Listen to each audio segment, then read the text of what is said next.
네, 강프로입니다. 자, 오늘 HLB 8% 상승 마감했습니다. 정말 대단합니다. 그쵸? 12월 달부터 그 첫 번째 신고가를 만들고 제가 정확하게 그쵸? 바닥을 확인하고 이쪽 구간에서 매수를 했는데 저는 이날 다 매도를 했습니다. 자, 근데 그리고 나서 추가 시세가 그쵸? 최소한의 시간을 쉬고 또 나오고 있어요. 자, 근데 제가 진짜 놀란 건 정말 강한 움직임이 지속적으로 나올 수 있다는 겁니다. 그게 왜 그러냐면요. 오늘 같은 경우에 코스피는 2.8% 상승했고요. 코스닥은 2% 상승했습니다. 코스닥이 상승한 이유는 다들 아실 거예요. 2차 전지가 바닥을 찍고 반등을 하고 있고 그리고 HLB가 올라갔기 때문에. 그쵸? 그러면 우리가 여기서 한번 생각해 보자고요. 코스피는 왜 올랐을까? 그쵸? 정부에서 저 PBR 종목 있죠? 장부 가치에 대한 평가도 받지 못하는 종목을 손보겠다는 이야기를 했습니다. 실제 2월에 발표를 하고요. 그리고 3월부터 즉시 시행하겠다. 그쵸? 자, 이거는 정부의 정책이 그런 방향으로 간다는 건 공감대가 형성이 됐다는 거고, 공감대가 형성된 부분은요, 거의 뭐 반강제적으로 진행을 할 겁니다. 자, 그리고 생각해 보세요. 저 PBR 종목, 즉 저평가 종목이죠. 저평가 종목은 왜 저평가가 됐을까요? 성장을 못하기 때문입니다. 근데 HLB는 저평가 종목일까요?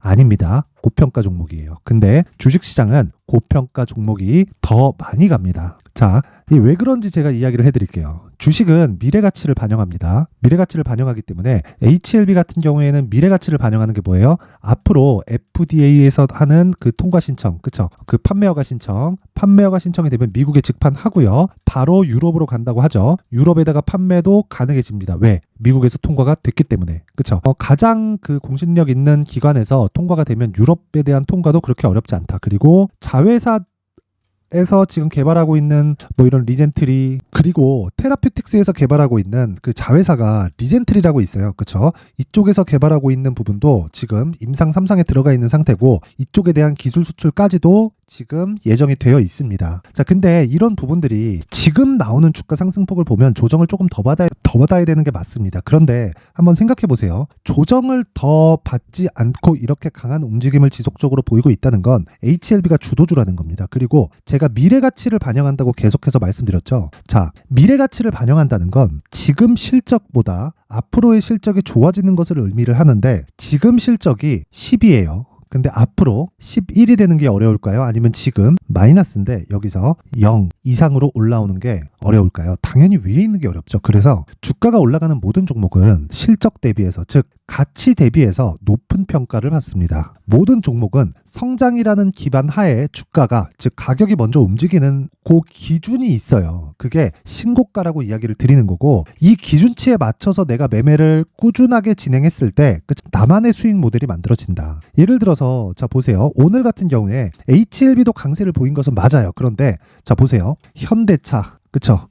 현대차 오늘 이따위예요. 그쵸? 기아 보세요. 12% 상승. 그쵸? 이게 사상 최고가 떴습니다. 이런 상황이 왜 벌어질까요? 그쵸? 현대차, 기아차가 합쳐놓으면 시가총액이 거의 100조에 가깝습니다. 그쵸? 자, 그리고 KB금융. 자, KB금융이 한 달 동안, 한 달이 뭐야? 한 2주일 정도 동안 한 30% 정도 올랐습니다. 이런 일이 왜 벌어질까요? 자, 제가 실적표를 한번 보여드릴게요. 자, 내용 한번 보시면 이 밑에 PBR입니다. 이 밑에 이게 PBR인데 이게 북밸류예요. 북밸류. 그냥 흔히 그냥 장부에 적혀있는 장부 가치라고 보시면 됩니다. 자, 근데 여기에 0.4라고 돼 있죠. PBR 1배가 가지고 있는 총 자산 대비 시가총액이 같을 때 PBR 1배라고 표현을 합니다. 근데 여기 총 자산은 20년도에 61조, 21년도에 66조, 22년도에 70조, 그리고 23년 예상치가 73조인데 여기 23년 3분기에 끝난 게 71조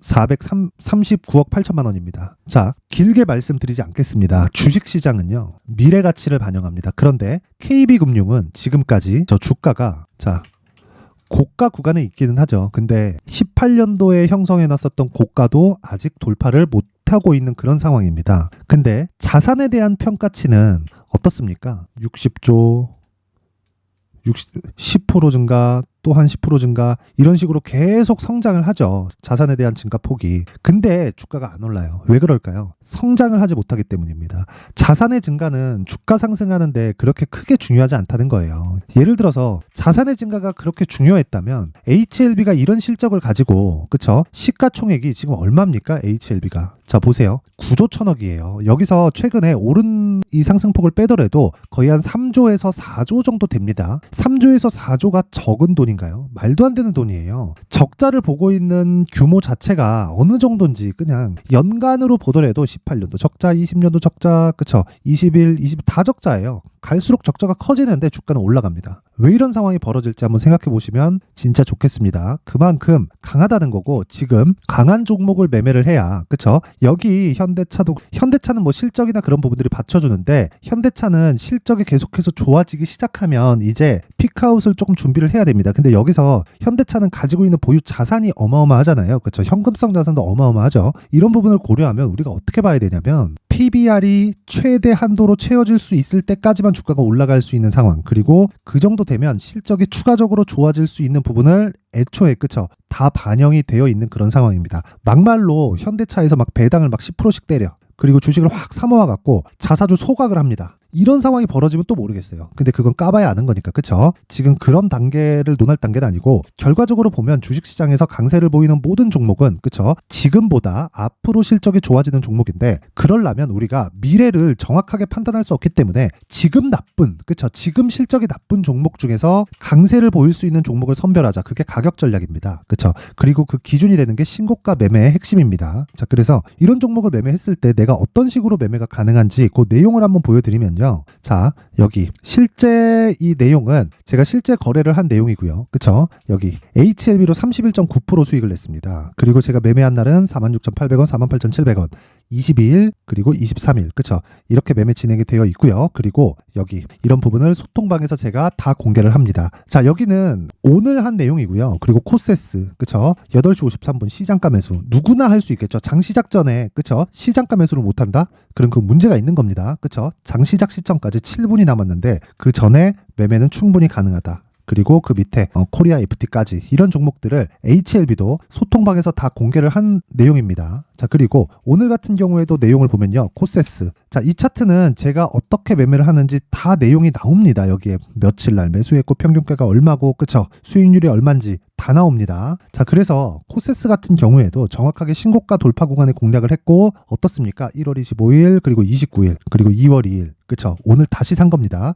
근데 1월 25일 요 날인데 요 날부터 첫날 샀더니 상한가 갔어요. 그리고 나서 딱 이틀 만에 매도를 했고 수익은 15% 그쵸? 그리고 나서 하락을 했고요. 확인하고 다시 재매수 구간에 들어갔다. 자, 그러면 HLB 같은 경우에 어떻게 될까요? 자, 올라가는 상황을 보고 돌파 관점에서 다시 재공략이 가능합니다. 내가 HLB를 매매하면서 또는 시장의 주도주를 매매하고 싶은데 잘 모르겠다 하시는 분들은 소통방에 들어오세요. 그쵸? 진짜 그쵸? 여기 하나 둘 셋 넷 4일 동안 31%를 내가 계획적으로 수익을 낼 수 있는 매매는 신고가 매매 말고는 없습니다. 그쵸? 길게 말씀드리지 않겠습니다. 2월 달에 제가 이런 매매를 어떻게 진행하고 있는지 그리고 앞으로 어떤 식으로 매매를 해야 되는지 상세하게 공개를 할 테니까 구독과 좋아요, 돈은 안 받습니다. 구독과 좋아요 꼭 좀 부탁드리고요. 상단에 있는 전화번호로 참여라고 문자를 보내주시면 제가 소통방 입장 링크를 순차적으로 공유를 해드리도록 하겠습니다. 자, 그리고 제가 어떤 식으로 제가 준비를 했는지 그쵸?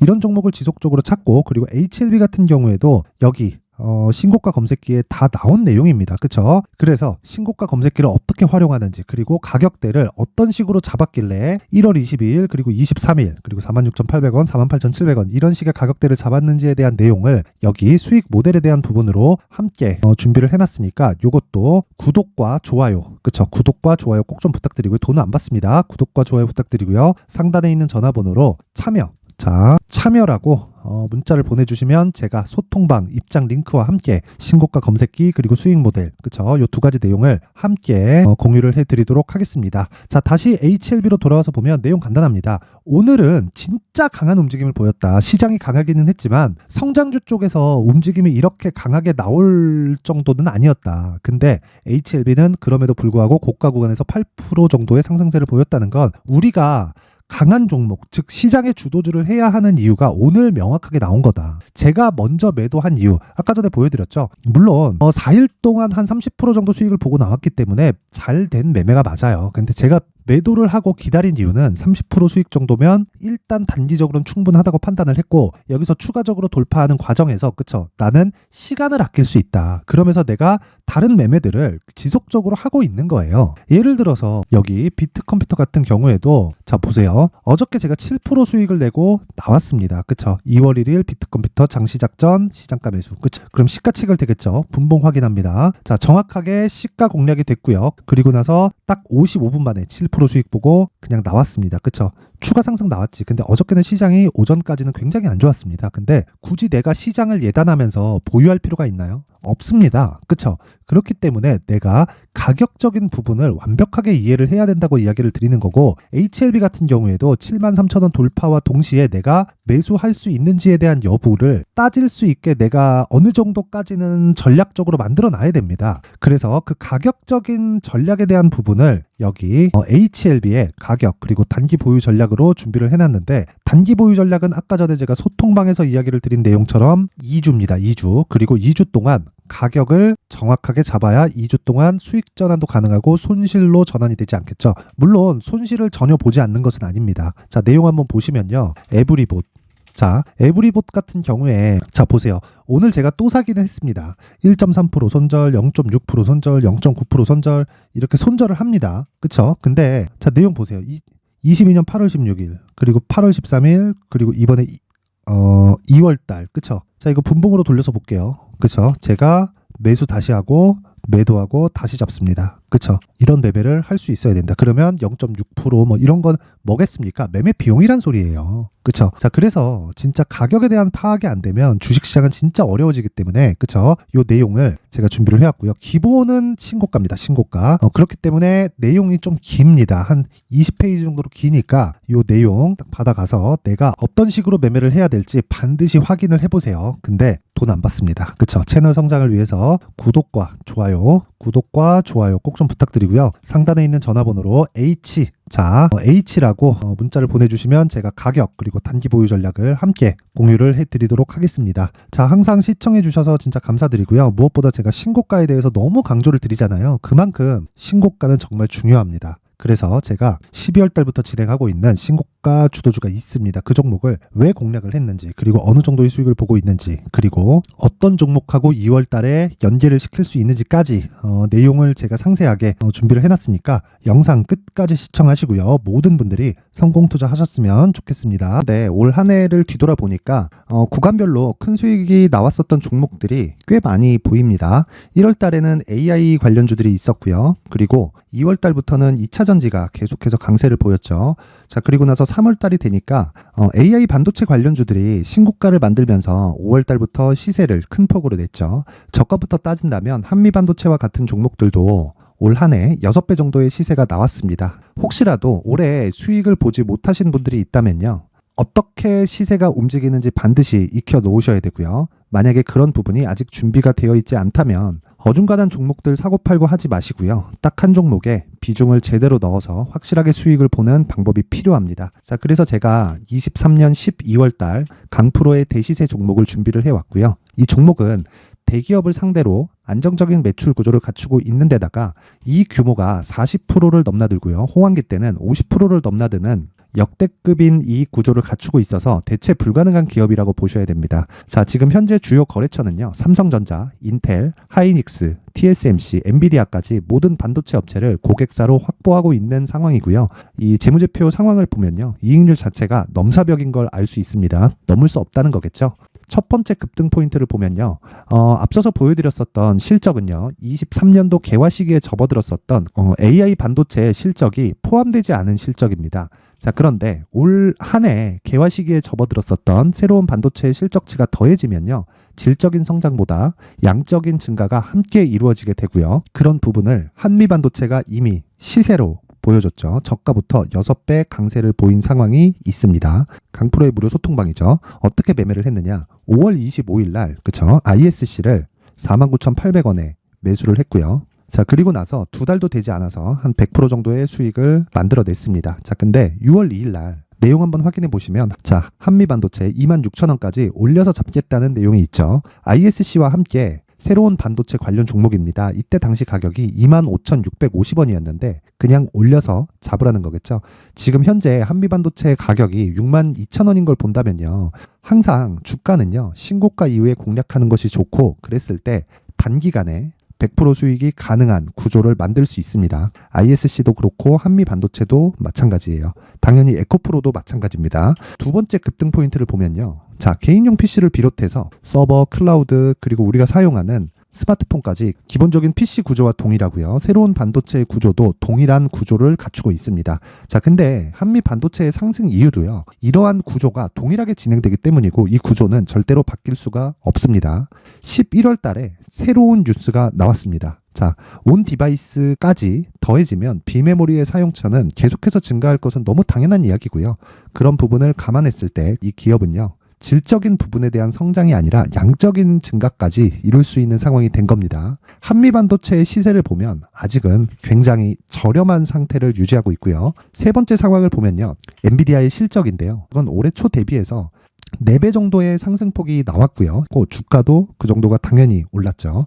주식 투자를 할 때는 예상하는 게 아니라 확정치를 보고 매매를 해서 수익을 낼 수 있어야 됩니다. 앞서서 제가 보여드렸었던 내용인 ISC도 그렇고요. 한미 반도체도 그렇고 확정된 내용이 있었죠. AI에 대한 개화 시기에 맞춰서 삼성전자와 SK 하이닉스가 강세를 보이는 구간이 있었고요. 엔비디아가 강세를 보였습니다. 자, 삼성전자도 그렇고 하이닉스도 그렇고 엔비디아도 마찬가지고요. 생각해 보시면 세력들이 어찌할 수 없는 정도의 사이즈를 가지고 있는 그런 종목들이죠. 그렇기 때문에 제가 계속해서 이야기를 드리는 겁니다. 확인하는 데는 확정치가 필요하다고요. 엔비디아 실적만큼 확실한 재료가 있을까요? 엔비디아의 실적의 증가세는요. 앞으로 다가올 AI 반도체의 수요 증가가 있을 수밖에 없다는 거고, 그리고 그에 맞춰서 단가는 폭증하고 있는 상황인 게 엔비디아의 실적을 보면 알 수 있고요. 그리고 삼성전자와 SK 하이닉스로 연결이 되고요. 그래서 한미반도체가 올라온 그런 상황입니다. 한미반도체만큼 추가적으로 상승할 수 있는 종목이 있다는 게 하이닉스를 포함해서 삼성전자의 시세 그리고 엔비디아의 실적을 보면 알 수 있고요. 그래서 준비한 4분기 대시세 종목, 내년 초까지 강세를 보일 수 있는 종목을 준비를 해왔습니다. 어렵게 생각하지 마시고요. 기본적으로 신고가 구간에 있는 종목이기 때문에 하락에 대한 저항성은 충분히 갖춰져 있는 종목이고 이미 시세가 시작이 됐습니다. 자, 무엇보다 중요한 건 얼마에 사는 걸 텐데 제가 그런 부분까지 상세하게 준비를 해놨으니까 영상 상단에 있는 전화번호로 대시세라고 문자를 보내주시는 분들에 한해서만 무료로 공개를 하도록 하겠습니다. 매매하는 과정에서 수익이 잘 안 난다 하시는 분들은 이 종목 딱 받아가서 큰 수익 내셨으면 좋겠습니다.